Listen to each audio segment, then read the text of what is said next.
These are the types of people you need to avoid in your life because they might be holding you back. They might be negatively impacting your life. And overall, these are just not good people to be around. The first type of person you should stay away from is negative people. So what I mean by that is a negative person is typically someone who complains a lot, somebody who has nothing good to say. Usually, is very critical, very I guess they critique a lot. Essentially, they provide you with a lot of feedback, and this feedback isn't necessarily helpful. It's more hurtful. Now, you might confuse these people with people who actually provide you with genuine feedback to help you improve, and they want to see you succeed. But there is a very big difference. The difference is, how do they make you feel? Do you feel more drained after talking to these type of people? Do you feel like you gotta, act a certain way? You gotta dress up a little nicer. You have to, put more effort in when you're presenting yourself in front of these people. They might be the roasting type of person, or they might be, someone who bullies or pokes fun at people for their insecurities, for their lackings and their failings. So these people are very easy to detect, to be honest, but it's very hard to differentiate between whether they're genuine and whether they're just toxic. I know a lot of people like that in my life. I've grew up with them throughout high school, and since not associating myself with them anymore, my life has improved tenfold. I don't think about them. I honestly am happier after moving on from them, and I recommend you do the same. So how do you, again, let's go back to fact that how do you detect these people, and then what you should do once you figure out that this person might be that type of person. So first, try to understand when you have something going for you or when you've achieved something, do they congratulate you? Are they there cheering you on? Are they there, pushing you forward, telling you to try the next big thing? Or are they typically critiquing, saying, oh, that's not a big deal. I've seen other people do better. Are they constantly comparing you to other people? Are they, saying, oh, well, I've done the same thing. I've done something similar. For example, you get into, I don't know, University of Toronto. It's a very prestigious school. Their immediate response, instead of congratulating you and being happy for you, their response is, oh, I got into University of Waterloo, or I got into California, some university in California. So that shows envious. That shows that they're jealous, or the fact that they feel they're better than you. What they should be doing in that situation is simply congratulating you, and that's it. They literally do not need to say anything else. There is no reason to provide feedback or being critical in a situation where that needs to be celebrated. Like, absolutely, there's no room for that in that situation. So, again, they don't celebrate your success. Okay, that's out of the way. Also, when you make a mistake, are they the first to comment and call you out? People who provide genuine feedback will not be the first to call you out. In fact, they will slowly creep up to you and then say, hey man, or hey woman, what you're doing here is not the right path. I'm looking out for you. I just want the best for you. Versus the most critical people will just make fun of you. They'll be like, oh, you fucked up, man. Your life's over. What are you going to do? They're not very consoling. They're not very, I guess, they're too direct with it. You cannot be direct with negative feedback. Negative feedback is something that's very sensitive and it makes people defensive. It creates an emotional reaction within people. So in general, when you're providing negative feedback, you should be a little bit more careful. And the people that aren't are actually hurting you in the long run. These guys aren't helping you, they're hurting you. They'll, disguise themselves and say, oh, I'm just being transparent, I'm just being real with you. That's not being real. You can be real with someone without being a dickhead.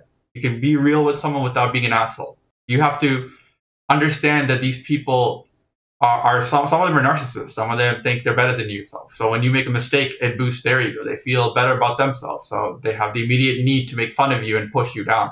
Pushing you down is, in fact, bringing their egos up and making them feel better. So those are the two things. They don't celebrate your success and they're overly critical about the smallest things and they're the first to react. So that's the first type of person you should completely avoid. The second type is a yes man or a yes woman. You need to avoid these people like the plague. These are the people, no matter what you're doing, will always say yes. Regardless of, whether it's celebrating your success, that's fine. You should celebrate your success. But when you've made a mistake, a genuine mistake, something that you should learn from, and instead of helping you discover those issues that you came into while making these mistakes, they're just saying, "Oh well, yes, yes, yes, you should move forward. Don't worry about it. It's not a big deal." Failures are a big deal. Failures is what you learn from. It is a big deal. You cannot just brush it off to the side and only celebrate success. You can't always be happy. You can't always be, at your highest level. Life is like a sinusoidal curve. You go up and down. At your peaks, you're happiest. At your troughs, you're the saddest. And you need sadness for happiness. You need rain for sun. It's the same thing. It creates that difference between the low points and high points is what creates that, what's the word for it? Impact, right? The effect and impact of success after you've just failed something is much more significant. If you've always been successful throughout your life, you get desensitized. You're like, oh yeah, I'm worth 10 million. What's another extra million? Versus you're worth zero and then now you made $1 million. That's a huge jump. So you gotta stay away from yes men. You need people to also keep you accountable. You need people to keep you in check. People are not accountable to themselves, but people are accountable to other people. So that's a very good way of pushing yourself forward. You're accountable to your parents, you're accountable to your partner, you're accountable to your immediate friends, you're accountable to your boss. That's what keeps you going. That's what keeps you motivated. That's one way of getting motivation. And that's one way to propel yourself forward, not backward. So those are the two most common types of people you should typically avoid. Other than that, you should obviously avoid leeches, the people who string along for the fact that they know you'll be successful at some point and they want to go for the ride.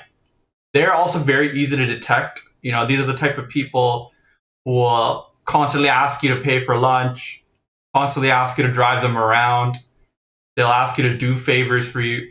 They will always be the first to ask you for favors. When you ask for a favor in return, they disappear. Or they might do like the bare minimum, right? Let's say you drive this person around all the time, blah, blah, blah. You ask them to drive you around once. Okay, they did it. No questions asked. You drive them around a second time, now they ask for gas money. I have literally seen people like that where I drive you around everywhere, but when you're driving around, you want gas money? Like, are you fucking stupid or what? That is not how it works. So those are the types of leeches. Leeches, it's not the end of the world. I mean, like, the worst you could do is just say no. I'm sorry, the best you could just say no. But why have people like that around you anyway? Like, right? Like, the first two people will hurt you more. The first two types of people, the negative people and the yes mans. But the leeches, like, why have them around? If someone's just using you for your money, just using you for your opportunities network, cut them off. I understand that there's a value exchange in certain situations. People will use you for your network, you'll use them for their network, but that's a value exchange. That is a valuable friendship. You're both winning in that situation. In this situation, only the person leeching off of you is winning. You're not getting shit. So you need to weigh the pros and cons. And that doesn't necessarily mean like monetary. It could even mean emotional support. There are people who will literally lean on you for emotional support.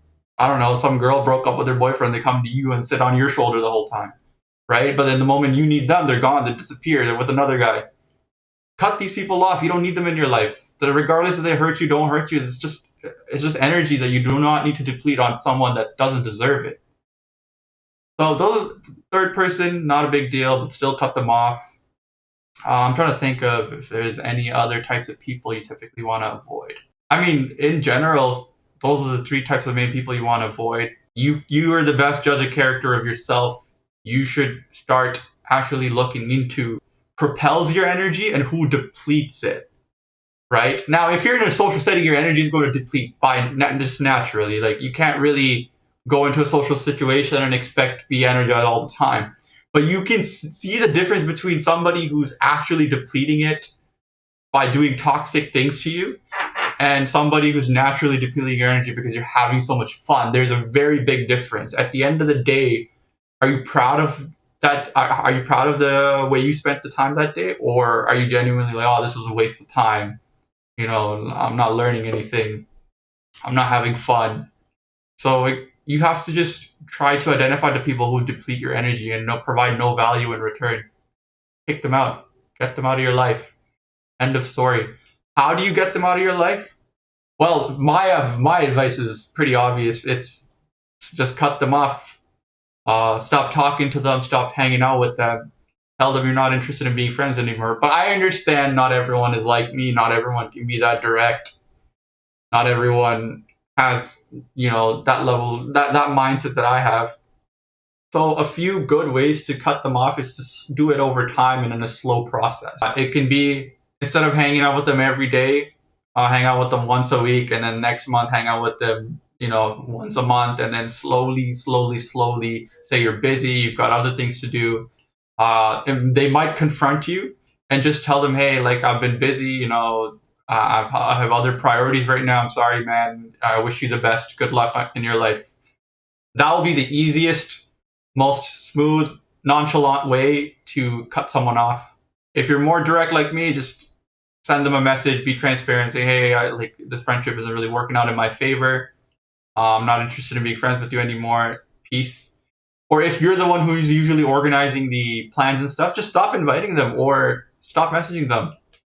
That's it. You don't need to go you don't need to go behind their back, go to your friends and say, hey, I'm cutting this. You don't need to do any of that. Avoid that drama. Don't go to your friends. Don't gossip behind people's back. Do not do that. Then you're just as bad at that person, right? Just be direct, be transparent, or at least do what you can to avoid that person, right? If that person is constantly in a certain group and they're very well integrated, it might actually be in your best interest for you to leave the group, right? Because the group, obviously, if the group themselves don't like that person, then why is that person in the group? Then have a discussion with the group. But if the person's well integrated in the group, there's a reason probably why they're well integrated, right? People gossip behind people's backs.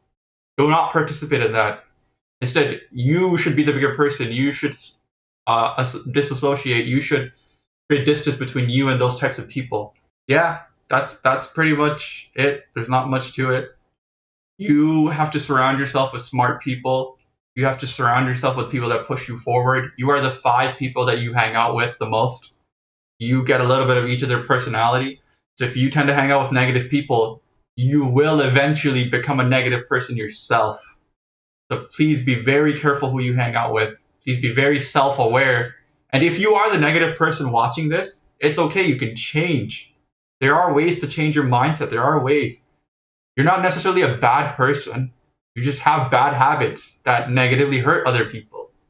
So what you could do is try to be a better person. Read books. Try to articulate, what you're doing wrong, and make changes in your life to positively impact others, and including yourself. And, it'll help others, it'll help yourself. So that's it. That's all I want to talk about. If you enjoy my content, if you like the topics I talk about, please consider subscribing and dropping a like. It lets me know you enjoy the content, and drop a comment on what type of content you want me to cover. Anyways, thank you for watching, and peace. I'll see you on the next one.